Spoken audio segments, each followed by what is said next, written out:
Welcome back to our video series on personal finance and investment. Previously, we talked about insurance and how it works. In this video, we will be discussing some basic ideas of investment. As we established earlier, investment is the act of spending money or capital to hopefully return a profit in the future.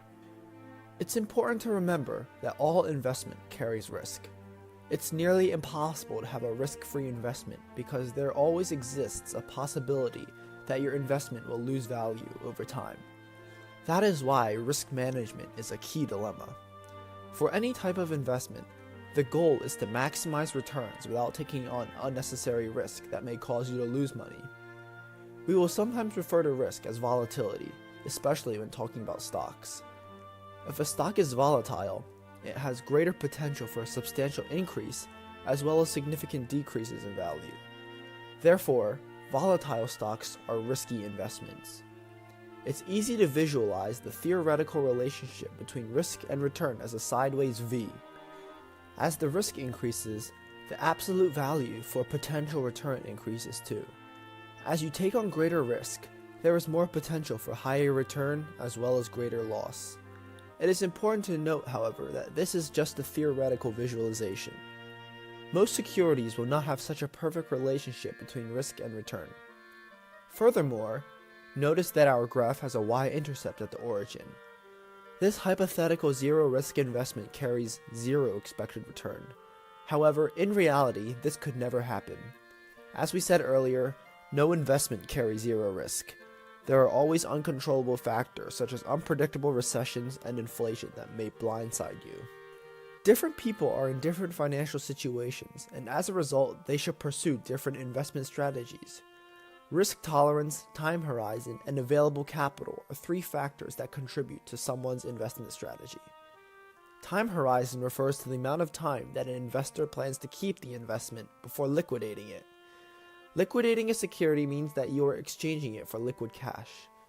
Certain securities, such as some bonds, are more difficult than others to liquidate. Available capital is another factor that influences investment strategy. An investor with $100 is limited to relatively cheap securities, while another investor with $100 million has many more options for investment. For example, most people will not be able to purchase shares of Berkshire Hathaway's Class A stock, which is currently priced at over $300,000 a share. Investors should also take into account their risk tolerance when assessing their investment strategy. Someone with high risk tolerance will not lose sleep over a risky investment and will be able to bounce back from a tough loss. You want to minimize any emotional stress that financial problems may cause. There's a link in the video description below if you want to take a survey to test your risk tolerance. Let's look at an example. Alex is 60 years old and has a son, Brian, who just graduated college as an accountant. Both are avid investors, however they pursue different investment strategies. Alex is 60 years old and plans on retiring in 3 years. His human capital, which is his ability to generate income through his job, is limited because he plans on retiring soon. Alex will have to rely on Social Security, his savings, and his investments to cover his costs of living in retirement.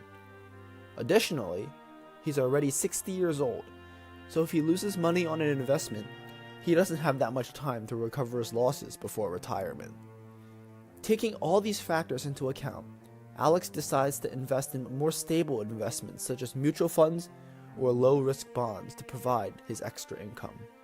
Brian, on the other hand, is young and still has many years before he even considers retiring. He has a lot of human capital because he can rely on his work as an accountant for a stable source of income. For Brian, investing is a secondary source of income, so he can make riskier investments than Alex if he chooses to do so.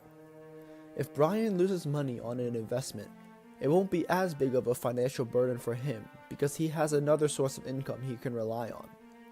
As you can see, there are many factors that influence what type of investor somebody is.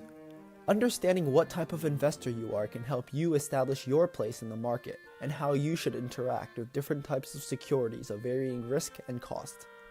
In our next video, we will go into some different mediums of investment such as stocks, bonds, and mutual funds. What are these financial tools and how do they work? As for now, thanks for watching and I'll see you next time.